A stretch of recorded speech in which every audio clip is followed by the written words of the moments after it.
Thank you, everyone. And again, thanks for attending the webinar. We've been doing this now for around about 4 years, and we started off just trying to give some few hints and tips, and it's rolled into sort of much more than that with lots of different topics that people wanted to talk about. Moving house, obviously, visa applications, pet passports, school catchment areas, etc., etc. Lots and lots of different things that we've done different webinars on. So, just a brief introduction about me. And then Andrew's then going to talk a little bit more about some of the facts and figures at the moment. At any stage, like we say, please get some questions ready and either just drop them in the comments box if you like. That's fine. Please do that. Anybody else, towards the end, you'll get all our contact details again as well, and we will send you a copy of the recording as well. But ask anything you like in between. We've got a few questions already, as we always do. So just a little bit about us first of all. We're then going to finish off before we have the Q&A with Elisa, who's a contact we moved over about a year ago now, just over a year ago, American lady, really lovely lady. She's not been paid for it. She's done it of her own accord. And it'd be good just to hear from someone who's actually done it because she gives some really good extra hints and tips as well. So a little bit more about me. I need to update my picture. I think that was a few years ago now, so a little bit grayer. So I started off a long time ago, back in '86. So this is my 40th year in the property world, quite a long time. So I did the first 21 years as what some would call a realtor, estate agent, buying, selling houses up to like a director level. I then swapped over to the dark side, as they would call it, to the letting side. So since 2007, I've been helping people find rental homes and schools and buying houses still as well from all over the world with a job in and around London and the southeast. So generally, I cover the south of the country. Andrew covers the north of the country. He's based in Manchester, but I'll let Andrew tell you that. I've been a landlord since 1999, so 27 years in the business as a landlord. So I know everything a landlord wants to hear, doesn't want to hear, what to say to him, what not to say to him, etc., etc.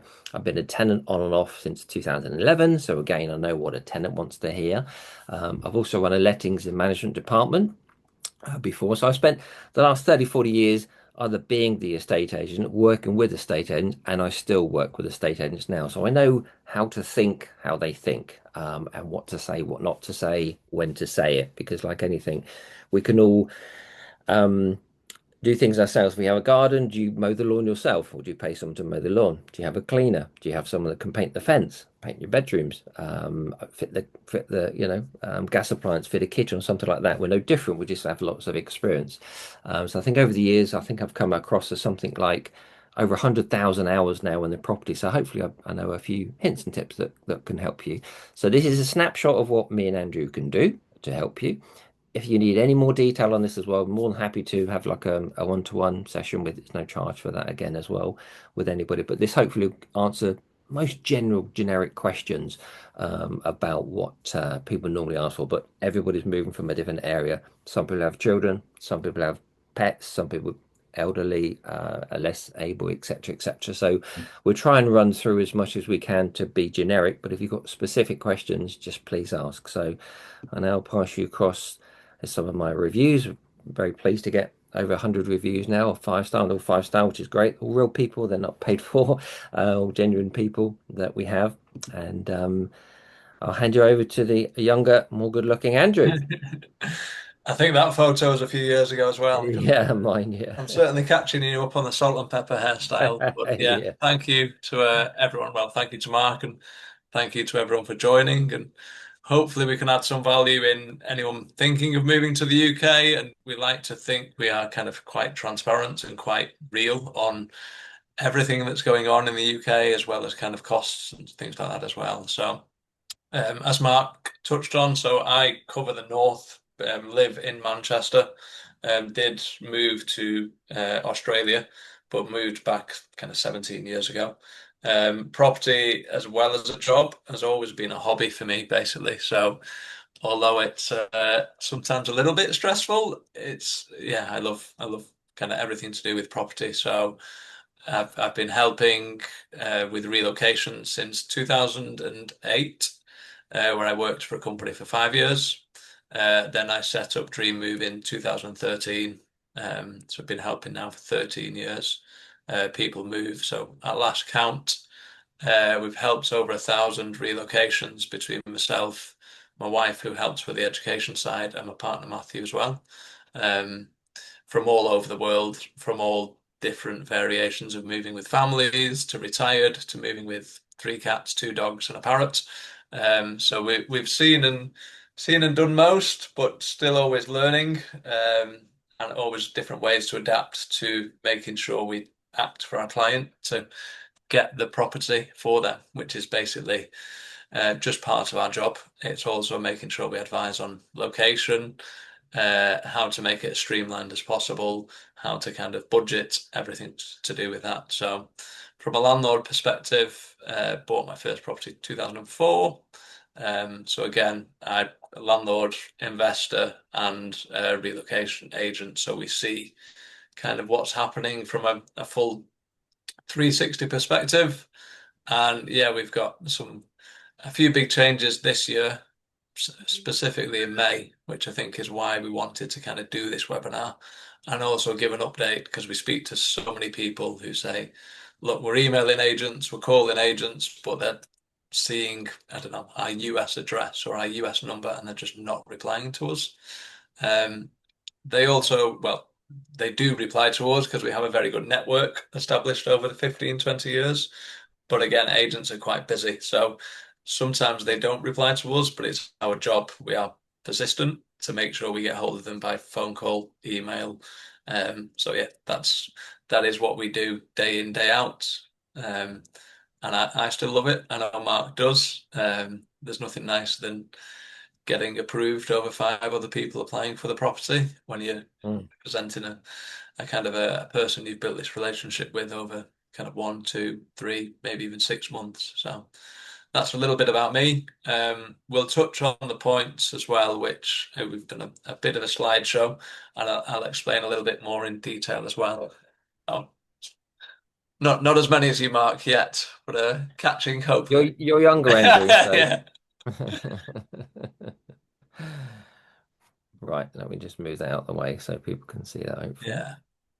So it's just a quick overview, basically, just to give an idea on guidance. So, one of the things I've done, obviously, start of this year, I've done a moving to the UK relocation booklet, because there's so many moving parts. Anyone is welcome to it. So it starts from 3 to 6 months out, right through to once you've moved into the property to how to settle and how to integrate.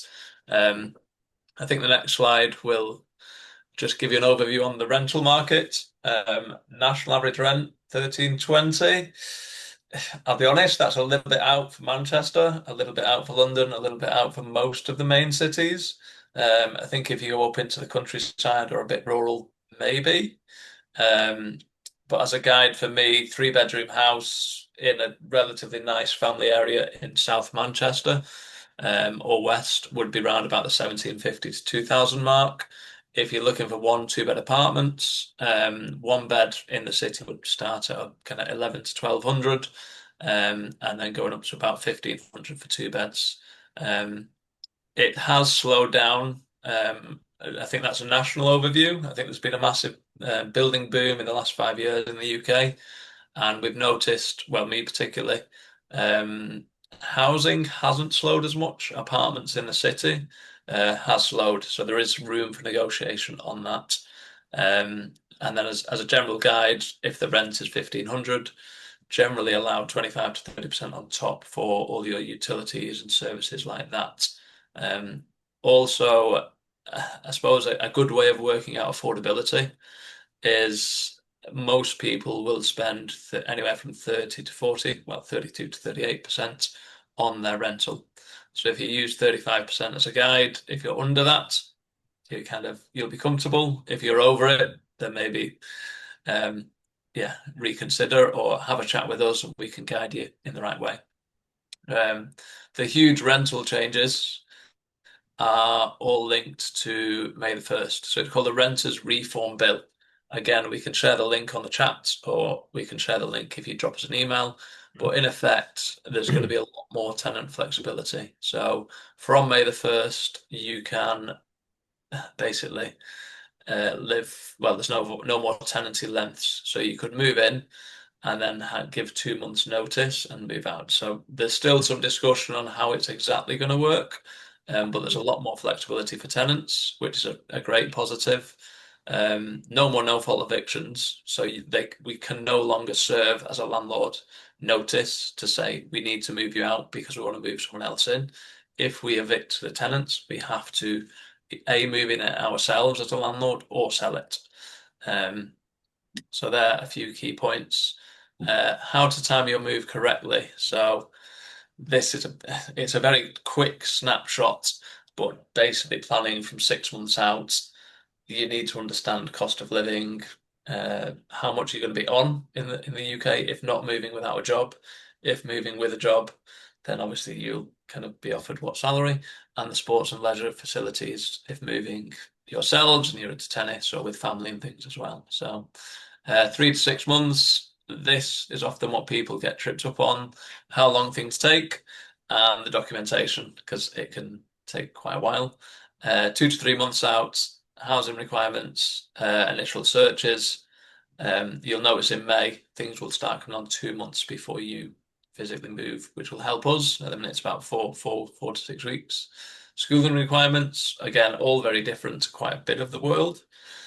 So this is something we can help with if you haven't looked into it, and health and medical requirements as well. So I know the immigration health surcharge is pretty steep nowadays. Once here, the NHS personally, I think is brilliant. I've got 3 young children, and yeah, we're reliant on the NHS, and they've been really good. But I know it's bit of a kick in the teeth with the uh, immigration health surcharge at the minute if coming with, well, if needing a visa. So yeah, and then 4 to 6 weeks contacting agents. If they don't get in touch, we can help. We can help through everything, start to finish. So you can relax and concentrate on wherever you're moving from, and we help UK based. So that's a little bit have on timings. Again, we've got a much more detailed booklet on that if you wish. We could have honestly just a whole webinar on health and medical visas, etc., etc. And I know there's a visa lawyer on the panel at the moment as well. So, but when we have the NHS surcharges come in, I think they're actually a lot cheaper than some of the American side, some of Ah, the okay. fees that people have to pay as well. But they are in advance. Therefore, to us being British, we're used to having it there at source already. But Andrew, you remember we spoke about this the other day about school catchments because when people have children in schools, because your wife is a teacher, you obviously know more about the school side than me as such. But do you want to explain about the catchment areas? Because you could live right next to the school, but they may not have a space for the child. So do you want to just go on to that a little bit? Yeah, I mean, basically, it's unless you are moving and your child is going to school in September.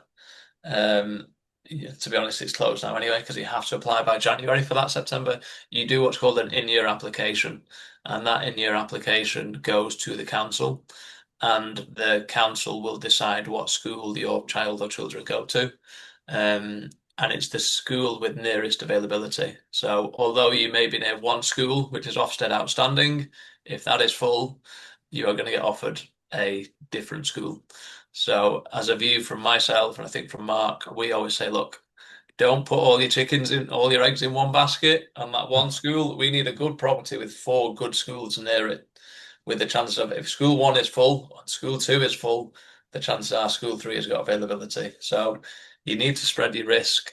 I suppose that's something we advise on and help with, which a lot of people don't know about. I Mm. think in the US, wherever the nearest school is, you get to go to. It doesn't work like that here. They have a kind of a 30 pupil placement catch, unless it's extenuating circumstances, which is normally kind of asylum, or special educational needs. So, yeah, schools, if moving as a family, school is a big one. If moving with pets, for anyone, that's going to change in May as well. So, some good positive changes coming. Yeah, and I think again we're all just slightly not concerned about it. It's been affected us for quite a while, hasn't it? Because we've had a lot of the inventory, a lot of the stock has come off the market now because landlords are being squeezed so much with pet deposits, and they've been able to be very fussy about whether they'll accept pets, even children, which is crazy, really. Some of the houses that we offer, which is really, really bad, but they Yeah, won't be allowed to accept higher offers than the asking price as well. So a yeah, lot of landlords have left the market. So you're finding that the pool of properties is shrinking, making it tougher for us. The prices are still going up. As such, there has been a bit of a, I say, building boom. There still needs to be more, obviously, as well in the private rented sector, any other PRS sector, as we call it. But I think moving forward, hopefully, this will give tenants a little bit more control, a little bit more power. So if the landlord's being a little bit awkward about the dodgy tap or the wash machine that doesn't work quite correctly. It could be that people, we've got a bit more clout to say, look, you could give 2 months' notice. We think at the minute the landlord would need to give you 4 months' notice. They're not going to want you to leave for the first year or two, really, because they paid the agent a fee to find you through us. We're looking after you. The landlord gets paid by the agent, obviously. So we're looking to you guys to help us on that side. But we get a little bit more control. So I think those little jobs, they're going to be a little bit more into. I've been a landlord say a long time, so therefore I'm actually trying to future-proof things before my tenant asks me. I've had a police lady in the property for like 6 years, and she won't let me do anything. She's really happy with it. I said, doesn't it not need decorating? Surely it needs. No, it's fine. It's happy. Like, I'm not going to put the rent up. I just want to keep it up to straight. But she's actually really, really good. So it works well. But we come across lots of different landlords, obviously. But because we have a lot of corporate connections as well, we know some really good landlords and some good agents. So we don't just, you won't be put in with any kind of property. We get some really good stock. They look after us because they know we've got a constant stream of good quality clients coming through. So, but thanks, Andrew. No, we could honestly, we yeah. could do like a whole thing on schools and everything, can we? So, Yeah, I right, think we have done a school one a couple of years ago, haven't we? we And did, we we had an did. education Yeah, consultant there. there But we go. yeah, one of the big things, I suppose, and one of my questions all the time to agents is, look, is the landlord planning on selling? Because at the minute, landlords are selling, and it's quite tricky to get rentals. I went to one Tuesday with a family who'd moved from China. He was an engineer. 12 people were at the viewing, and he was in shock because he tried to explain the market. And only when he was physically here, it was like three people looking around at one time. And as we left, there's a queue. And he was like, Mm. oh, now I see what you mean. Um, Yeah, so, yeah, it's keeps you on your toes. it does. It does. I've got one question. Then I think if you just go through the mistakes that often Yeah, people delay, if that's okay. So one question is, it's from Simon, is about being able to rent with essentially no credit rating in the UK. I'm British, but I've been living in America for 25 years. I generally don't exist in the UK anymore. You do, obviously, it's fine. I get that. But look, you have no UK credit. It's fine. We can work with it. You would have US credit, obviously. And again, we can work on a one-to-one on that basis, or just email us or DM us if you like, and we can go into more detail on that. But it would be fine because you have no UK credit, doesn't mean you have bad credit. So that's fine. There's various ways we can try and not get around it, but work with it. And agents are very, very used to. We deal with expats all the time. We generally deal with expats. So it's either people who are coming on a visa, sponsored, certificate sponsored tier two skilled worker, global talent visa, whatever. But there's normally there's ways and means to show how you are and how financially secure you are with jobs and savings and pensions, etc., etc. So please don't worry about it. It's not easy, but we can work around it. It's fine. yeah, it's the same for myself. Yeah, It's yeah, most people move with no credit history, but we kind of there is ways around it.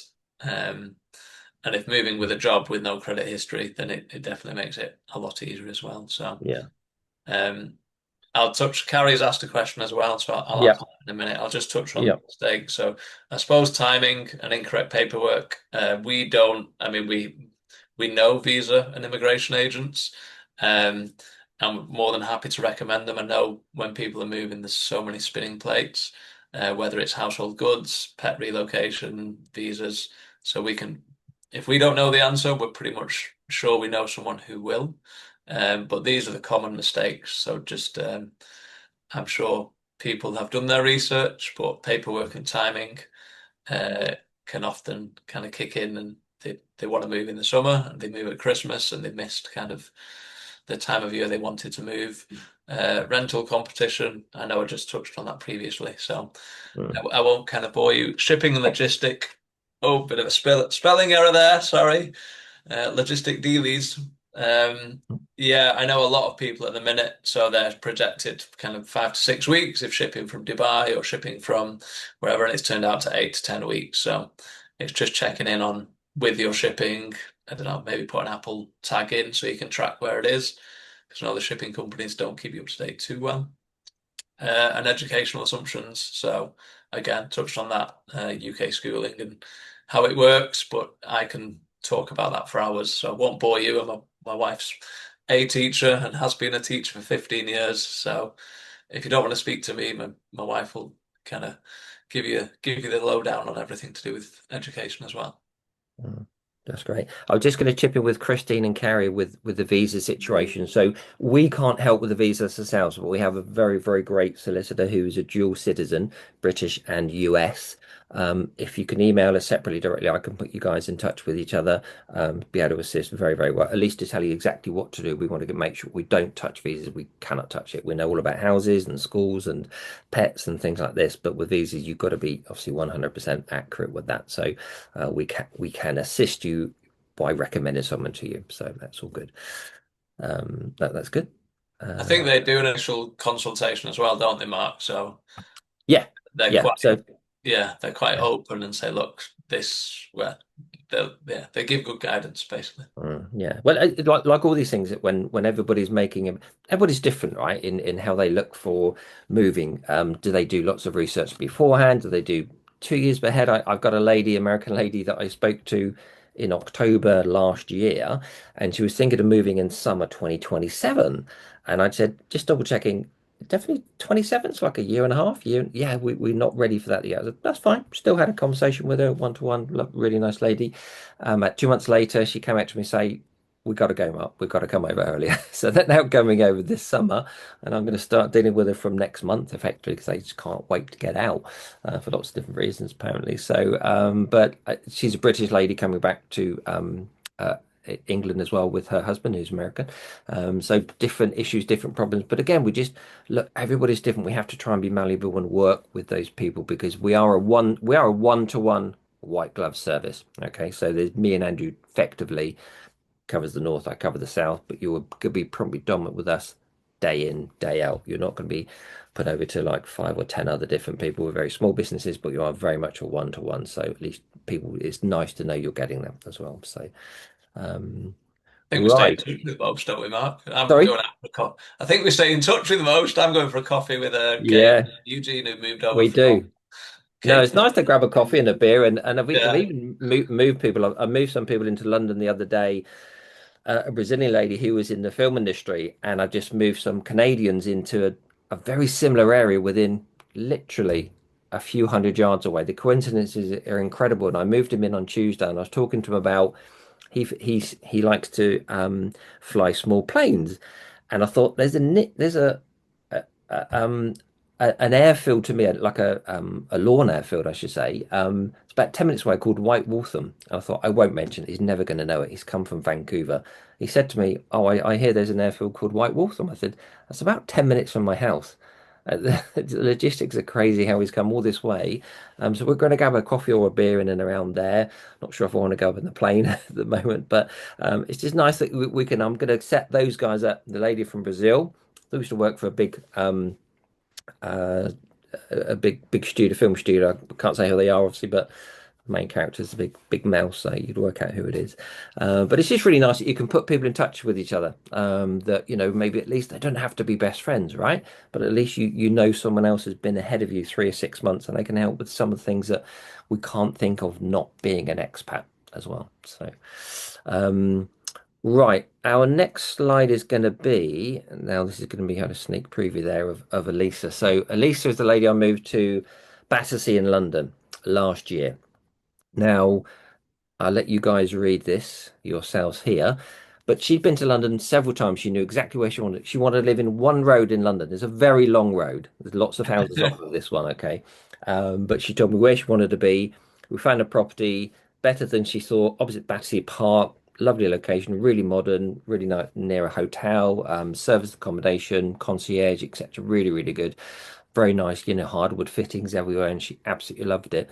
And she was kind enough to do a video for us. She's not been paid for this at all. You can look her up, Elisa in London. She does some great blogs and following. I'm not a social media person, as you can tell, but she does some great vlogs and blogs, etc., etc. And she kind of did this for me last year, and I've had many clients come through all the algorithms that have kicked in through Instagram, TikTok, etc., etc., and found me. So it's been really good. So what she's done, she's not able to join today, unfortunately, but she's done us a video, and it's great because you can listen to her own experience of what she's done. And here we go. Hi everyone, I'm Melissa and I moved to London from the US on a skilled worker visa, and I worked with Mark at Forbury Services to help me find my flat and get settled once everything was approved. I just wanted to kind of share my story a little bit today, not as a how to move to the UK guide, but more as kind of what the process actually felt like from the inside and really what helped me get through it. I really wanted to move for most of my adult life. Living in London was a complete dream to me. So for me, this wasn't a sudden decision. I had been thinking about living in the UK for most of my adult life, quite frankly. I visited quite a few times. I loved the culture. I reached a point in my life where I knew I wanted to change. I didn't want to keep leaving. I kept crying in the airport at Heathrow every time I had to leave. So I wanted an actual shift. I didn't just want to go on vacation. I wanted to change how I was living and working. So when the opportunity came up with a job and it offering sponsorship, I felt really excited, but also really nervous and very serious very quickly. The hardest part of the entire journey wasn't being in London. It was everything before I got here. The job, the visa, the paperwork, and especially the waiting. The waiting was really the hardest part for me. There was this long stretch of time where I've made the decision and I've accepted the job offer, but it doesn't feel real quite yet because I'm not there. I can't plan fully. I can't celebrate officially yet. And you don't know how things are really going to turn out until you have that like visa in your hand, so to speak. The period of waiting for getting that visa is emotionally a lot harder than I think people really want to talk about. They talk about getting to the visa, getting to the job, etc. But you start questioning yourself and you're wondering if you're making the right choice and you wonder if it's even going to work out. I spent a good 6 months looking for jobs and getting rejected, getting on interviews only to be stopped right in the middle once they found out that I needed sponsorship. So it really was quite a journey full of patience needed. But when my visa was finally approved, I thought I would feel nothing but relief. But instead, there was a whole second wave of stress around like the logistics. I'm a planner. So for me, I jumped into planning mode. Where am I going to live? Which area should I choose? I already kind of had an idea because I'd spent some time scouting in London. How do I make decisions when I'm not even in the country yet? How am I going to find a flat, most importantly? And that's why using relocation support really mattered. Sure, I could have done it myself, and I probably would have been fine. But working with Mark took so much stress off of me when I was working to get all these other things in place for my move, trying to sell my condo, which was a whole different story and a complete other nightmare. But things move really fast, as you probably know, and there's so much information online that it's hard to know what actually applies to your own situation, and having somebody that could help narrow things down and explain how the process worked and deal with the letting agents, honestly, make it feel more manageable to me instead of chaotic because things work so differently in the UK from in the US. I didn't expect it to be so emotional, but when you're choosing a place your entire new life is going to start, that's kind of a lot of pressure when you don't even know 100% the place where you're living. Even all the times that I visited, visiting on vacation is something totally different than moving there and living there. So having guidance during that stage was really important to me. One of my biggest surprises in moving was that once I actually arrived, life felt steady pretty quickly. And I think that's because I had Mark's help in choosing a place for me. It wasn't one that I would have actually chosen for myself. So I'm glad he suggested it because it turns out I actually loved it and it's totally perfect. And I'm very happy staying there. But once I landed, I started building routines, work, home, and daily life, and things kind of felt easier a lot faster than I expected. Everything kind of felt normal really quickly. Something that I've learned is that there's no one right way to do this. This was right for me. It may not be right for you. It may not be right for somebody else. Someone else may need complete and total support. Some people are coming on student visas, some people are coming for work, some already have family or partners here. Everyone's path looks really different, and everyone needs different kind of support.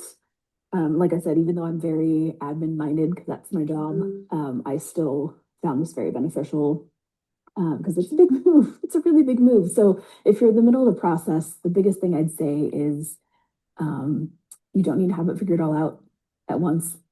You just need to move one step at a time. And it's okay if your timeline looks a little bit different than somebody else's.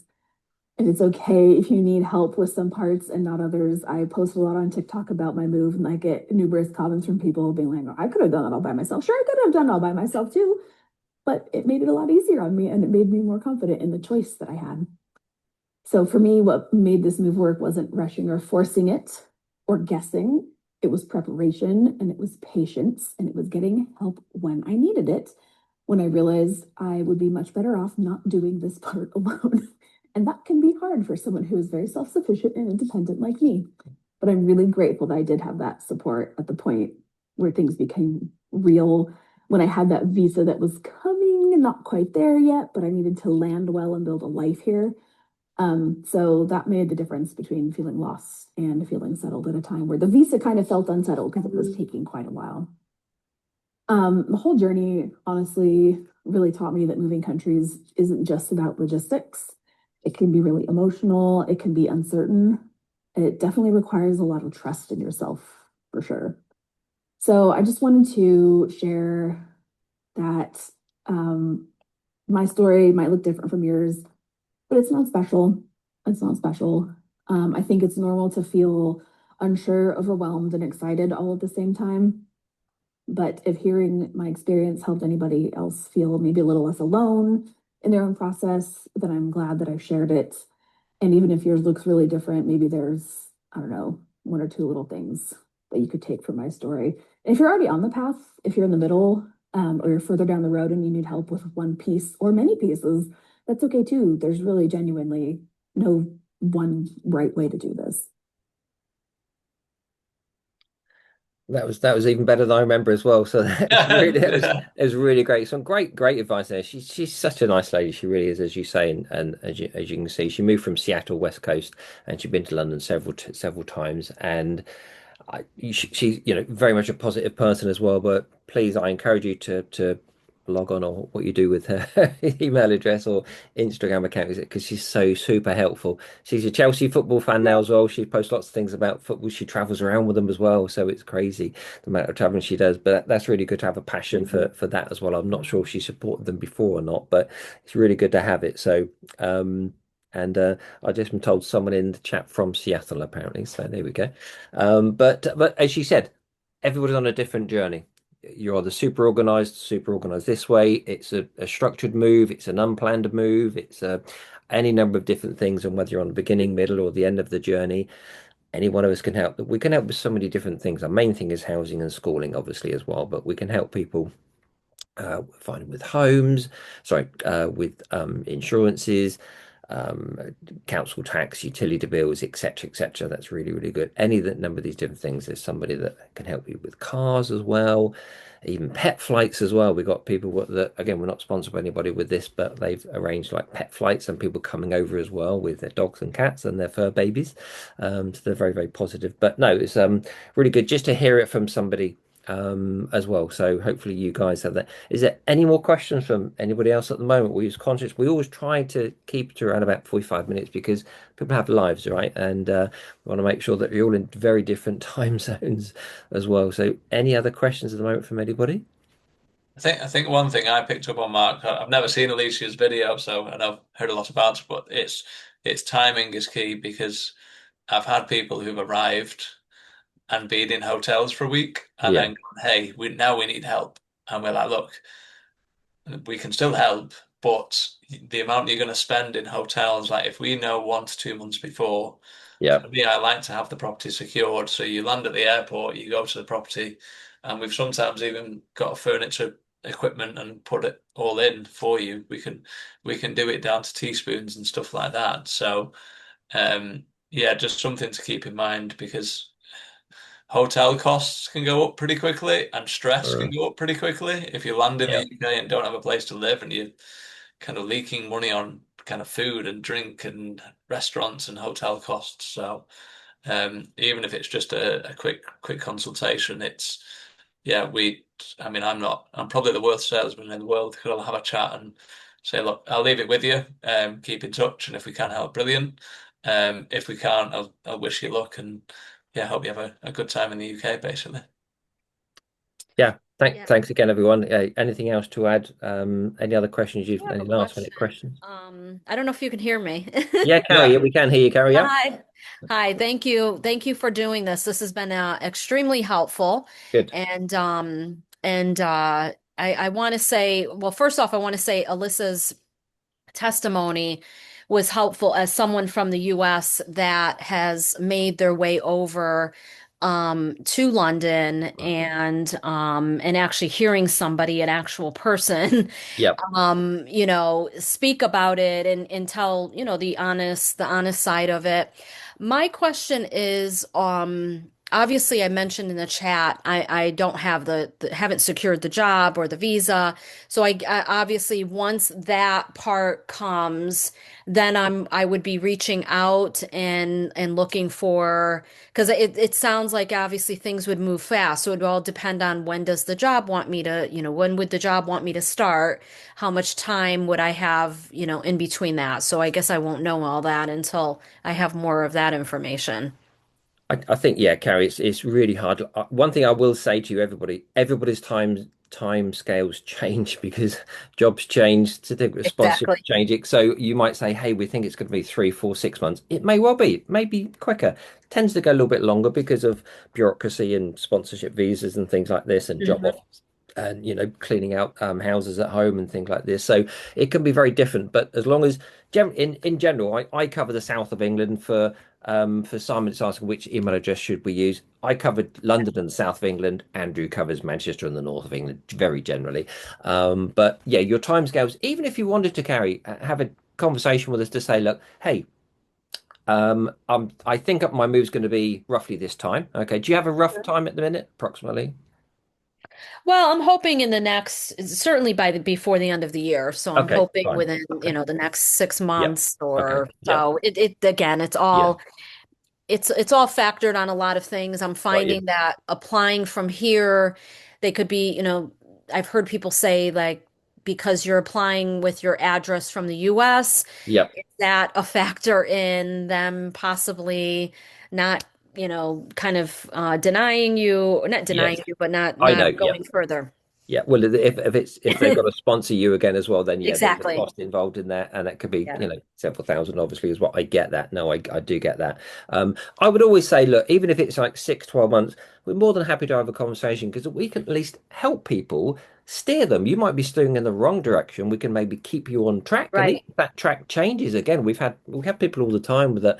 Andrew's had people in Manchester that they say they want to live here and there, but actually, once you talk to people and say, I'm going to work here. My school's there. I travel here. I've got That's relatives true. here, etc. You think, actually, why don't you consider this area? I mean, we we don't try and get people to live just where we live, obviously, because it's where the only great thing about COVID we all know is that a lot of work can be done remotely now. So that's great. Whereas it used to be they True. needed to be near the schools or the stations, still need to be the schools, obviously. So if you've got a school run to do, that is 10 times a week, guaranteed, right? If you've got to work and you can do flexible, we're quite kind of 2, 3 days a week at the minute with most of our sort Mhm. of remote jobs, which is great. And even my job, I'm working far more remote than I ever can do, but I'm far more effective as well. So it works really well. True. But always happy to have a chat Okay. with people just to say, look, keep you on track. And even if that changes again as well, at least if you make contact and we have a WhatsApp or message, email or whatever, we can just keep in track of them. We just, we follow people every week we speak to people, me and Andrew speak to people, and then all of a sudden somebody comes back to you, oh well, we spoke in October. Like, wow, where did those 4 months ago? It's just crazy. So It flies yeah, by. it does, yeah, And 100%. my Really does. my last question is, do you do the Cambridge area as well? I was in Cambridge 10 days ago with a family who have Okay. got two pets. So yeah, I was there. It's lovely, lovely area. Very small Okay. city actually, but so literally I was there with a you'll see a review from a retired couple with two small mini chihuahuas. Just for the record, you'll see a testimonial coming out from them very, very soon. They actually get their keys in about 10 days' time. He was Wow. British, she's American. So again, we had to navigate that ever so slightly differently, that we're going to put it in his name first of all, not hers, because the visa hasn't come through, but she can't get the boys, the dogs, on a flight until like May 26th, something like that. So it's very Okay. complicated, but there's ways we can get around it. Most people, if you call the agents, they will say, "Oh, we can't do it." We got great contacts that will listen to us, you know. So we can do that, and we've got it agreed. And it was a brand new apartment. We had two very nice apartments they chose. They're really good, and in fact, they actually went to Oxford. 3 days later, they were seeing Oxford and Cambridge, but chose Cambridge, and they Okay. insisted I meet them for dinner. So I met them meet them for Nice. dinner on the Monday night. So it's very Yeah, I went to good. Cambridge on my last visit last May. Oh, When I okay. came to London, I took the train over to Cambridge, and Ah, so I'm also looking and exploring opportunities there. So who mm, knows where I may, may yeah, end up? Who yeah, knows? exactly. I Yeah, want to because you be might. open to many different places. So And that's the good thing, to try and be open as much as you can, and then the job may decide where you end up going. But you may not stay exactly, there. You may be there for 1, 2, 3 years, and you may say, "Hey, that's you might true. want to live near Manchester or come down to London or whatever." Yeah, There's no sort of rhyme or reason. But yeah, Cambridge, I was there 10 days cool. ago. But Thank you. This is helpful. I appreciate good, it. good, good, good, good. Anything else, Andrew, that's coming up that I've missed on the messages? I'm trying to Don't through. think so. Let's have a look. No, just thank you from Simon. Thank you. Good, Everyone excellent. else said thank you. Brilliant. Okay, well, look, we're 48 minutes past, so we try and sort of keep it around about that 45 minutes. So, but unless there's any more questions, again, please, you've got our contact details. Please reach out and just ask us. Just ask the questions. It's very simple. We can talk to people. We're genuine people, as you can tell. But anything else to add, Andrew? Do you think, or to wrap up? No, just to put on the chat about the Facebook group. We said we like to put content and kind of stuff going on. So as things change, I think Yep. we'll do another webinar in May, will we? But obviously between now and then, lots of stuff happens. So Yeah. we like to add a bit of content on, Yep. I don't know, UK regulation, or if I'm in Chester or Manchester, or I put videos on, stuff like that as well. So Yeah. people get a bit of a feel for places. And I know you do as well, don't you, Mark? So Yeah, exactly. Well, you yeah. can when you talk to people when we say where we're looking, it was going to be. So the American couple I just said that went to Cambridge, they looked at Oxford, Cambridge, and near Reading, where I live, just west of London. And I said to them, "Why do you want to live near Reading? You've got relatives in Wales and middle of England, etc., etc." So we ended up with Cambridge. Actually, quite good value for money, to be fair. Oxford's more expensive, lots of things. But we look at all those things for you and try to sort of mildly challenge you, just to see what you think you prefer overall. And it could be that what you think is totally important is not fully important, as much as you think. So, right, there's lots of Instagram things being posted on there, which is technical support's role. Yeah. No, Sharon, yeah, Scotland we do. So We we've do, got a yeah, gentleman who looks after it's so UK regulations falling in line with what Scottish regulation yeah. is pretty much.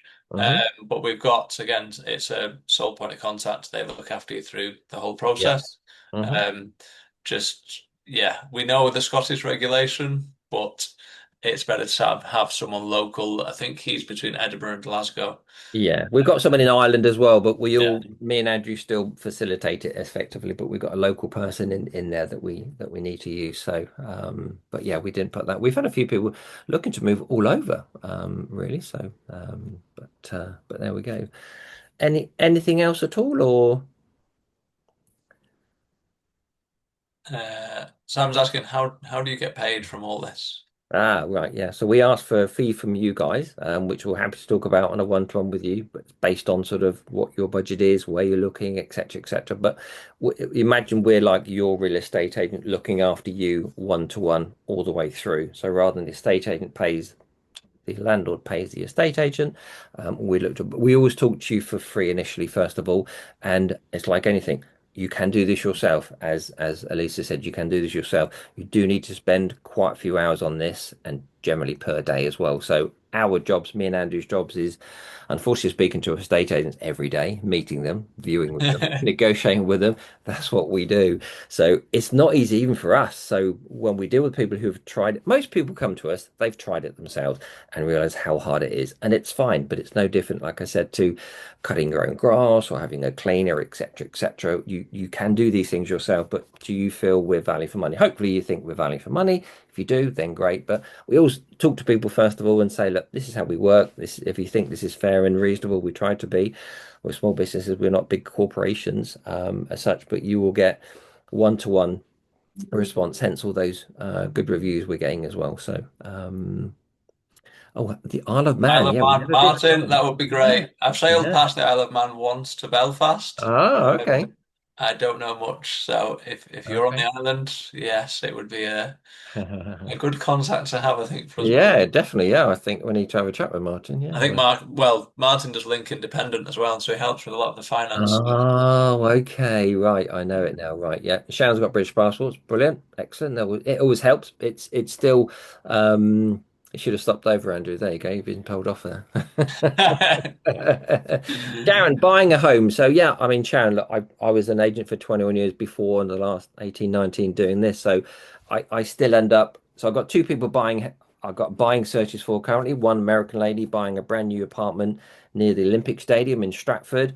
And I've got a Romanian couple that I moved into a house near me in Reading 2 years ago that out of the blue suddenly called Mark, it's Dan. Hi, Dan. Can you help us buy a home? Like, yeah, of course I can. It's fine. And we've bought, so within the first 2 months, we managed to get a deal each for those two as well. It's a far more, oh, it's a far more long-winded situation when you're buying a home, and we certainly will not bore you with it now for sure. But yeah, we Yeah, can do it for you, no problem at all. the same. I've got a buying one at the minute, so they're moving from London to Manchester. They've 23 years in London, moving to Yeah. Manchester because their um, children are basically, well, their Mm, daughter and the gentleman I helped move 9 years ago from Brazil. mm, He put me in touch with Anne and Ben, who are moving, and they just need the support. So they know where they want to live, but it's been so long since they moved that they just want to make sure it's um, yeah, as streamlined and as um, yeah, as smooth as possible, which is mm. in effect what we do, isn't it? So That's great testimonial, Andrew, from 9 years ago as well. That's really good. That trumps yeah, it's like I mine say, from we stay in touch with 2024. most people, so it's yeah. That's brilliant. And Carrie, where's your most sought after area in London? It's to be fair, it's all over. But of late, certainly last year, I moved more Americans last year than anybody. It tended to be kind of the Islington Camden area, on the Northern Line, the Black Line, kind of like straight up from north that goes into the city and the banks areas. So that's certainly a good popular area. But we've got people from all over: Chiswick, Wimbledon, South Canary Wharf. I had a lady, American lady, move from Canary Wharf to Clerkenwell, which is probably about 2 miles. She was American and she's already in England, but she said it's too complicated. I haven't got the time. Can you help me find a property? So we did, because it's very congested in and around there, and it's very competitive, super competitive. So if I tell you that there's one agent in Islington called Chesterton's, oh, you know Islington, great. So in Angel, so as you go Essex Street and Upper Street's on the left-hand side, Essex Street's on the right-hand side, a company called Chesterton's. They have about 12 negotiators in the office, and they're all trying to compete with each other. So I say to Marco, you need to find me a house. So I get him to reverse engineer for us. And these are all they're not favors. We've managed these relationships. And he wants to suit me and my clients, because we know we have great clients, and every week we're there with a different client, right? Not every week, but many times. So he knows this. But that's the competition. That's 12 people in his own office, let alone all the other estate agents trying to kill each other as well. So, oh well, Simon Chester's in Indiana. Oh my word. This is great. This is some really good content we've got here, guys. So, um, but that is spooky indeed. Yeah, it is. Would it pay to buy before we arrive? We're looking at hiring a camper van to look around. Well, not had that before. Camper van. I will always try to say, if you're going to rent something, we try to find something either before you've arrived, if you can, to save you the Airbnb B&B fees because that's thousands and thousands it could be, and we certainly don't charge that much. But if we can try and do that beforehand, even for the first year, and then you can look around. But if you're hiring a camper van to look around, you'd still be at the behest of the agents because we have to give 2 months notice here, and that will continue with a periodic agreement from the 1st of May. But what happens is that um, if you arrive on the 1st of March, you'll get properties available from the 1st of May. Anything less time than that, it's been on the market for a week or two already, and you'd be thinking, why is it still on the market? What's happening with it? Why? So we don't know altogether why that, but and it can take you longer. So, but some people want to arrive here first. Absolutely fine. Totally down to you guys. It's really, really down to you. But I certainly would never buy a home before you arrive because it can take, as you know, Andrew, 3, 6, 9 months for it to complete or close, as you may call it in the States. I think 1 in 3 fall through as well at the They do, minute. yeah, unfortunately, because our system is just absolutely rubbish. It really is. So, right, Yeah. okay. Do apologize. I've had that screen on all this time, so now I can see more people. Oh, Anything Sharon's else? just asking, would it be quicker? A chain, not. Its solicitors are often a nightmare, and surveys are a nightmare. Yeah, If you're cash buyers, yes, it makes it a bit easier, but I'd say even allow 3 months. The fastest sale I've ever seen, and I've bought kind of variants and helped quite a lot, has been 3 months, and that is about as smooth as, and that's replying on the day to any queries we get from the solicitors. Solicitors seem yeah. to drag it out. I don't know why, and they always seem to complete on a Friday as well. That's the day you don't want to complete on a Friday because Yeah, everybody does that on the last day of the month. But no, I think as an average, the time from making an offer to moving into a property is roughly 17 weeks, which is yeah, absolutely ridiculous in this day and age of technology, etc., etc. It's absolutely crazy. It really, really is. So it's a frustrating thing that we've had for hundreds of years. Our system is still so antiquated, and you could make an offer on a property, get 14 weeks down the line before you exchange signed contracts, and the vendor could pull out, and so could you.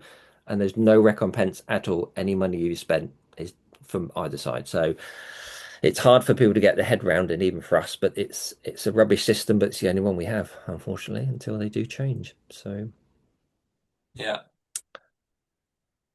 anybody else? We've still got several people here, which is nice to know. We're keeping people interested. But Sharon, if if it we is are, Scotland, you are considering it's slightly different process yeah. buying. There's a cooling off period, but after that is agreed. So, but yeah, for the purpose of the webinar, I won't bore you. But if you want to have a chat, Good. Okay. Thank you, Katie. You've got a dash. I think we've all got to probably dash as well. yeah, So, but if it wouldn't have a chain, sorry, Sharon, would it might not be quicker? Oh, was that Sharon from Scotland? Sorry. So yes, Carrie, Karen. So five weeks deposit, plus first month rent. So to secure a property, they ask for 1 week deposit. That secures it for you, and then just before you move in, you pay the remaining 4 weeks of the deposit and the first month's rent, with a view of so long as you return the property as you received it, at the end of the tenancy, you get the full 5 weeks back. yeah, that's pretty standard, and that's one of the reasons why some of the pet problems have a problem as well, because we used to have 6 week deposit, and you could ask another 2 weeks if you had a pet as a vendor, as a landlord, you could ask 8 weeks deposit, but the government in their wisdom said, no, we're going to make it fair to everybody. We're going to make it 5 weeks for everybody. So if I Yeah. arrive with my 6 children between me and my wife and our grandchildren and cats and dogs, etc., and Andrew goes with him and his wife, who's going to have the most wear and tear? So that's why they're very, very sort of loath to have multiple pets, and that's why it's harder. And if you ever look for properties in the keyword searches on the Rightmove, you look for pet friendly, that's the way to try to find it. You will be very depressed because it will hardly come up with anything. So we have to really grind out. We are very old school. We have to grind out the answers with the estate, and we have to really push them, reverse engineer it, etc., etc. Oh, no pets or kids for carry. Oh, good. Okay, that's fine. Still not. It's not easy just because there's less properties, but it helps you, gives you an extra little tick. But we try and help with people to get pet CVs and do like a couple of cute pictures, throwing a Yeah. tennis ball, rubbing your belly, and things like this kind of thing. Just makes them, humanizes them, the fur babies, etc. So that goes down really well, actually. So it's just marginal, fractional gains. That's what we're after. We get how old are your children? No, although they can't advertise no children. They'll go, Yes. how old? Oh, they're 3 and 6. Oh, the Yeah. landlord's just put a new cream carpet in the lounge. She doesn't Yeah. want any young children. Yeah. Oh, Yeah. so it's yeah, it's working out how to work the system, I suppose, is the way. Yes. Yeah. Exactly. Yeah, that's right. Brilliant. If we're all done, I think we've had a really good hour. Thank you for Yeah, it's been everyone for good. participation and Yeah, contents and careers, and thanks, Andrew. So all together. no worries. And Thank you to for everyone for attending as well, and yep, hopefully found it useful. And yeah, keep in touch. brilliant. Thanks, everyone.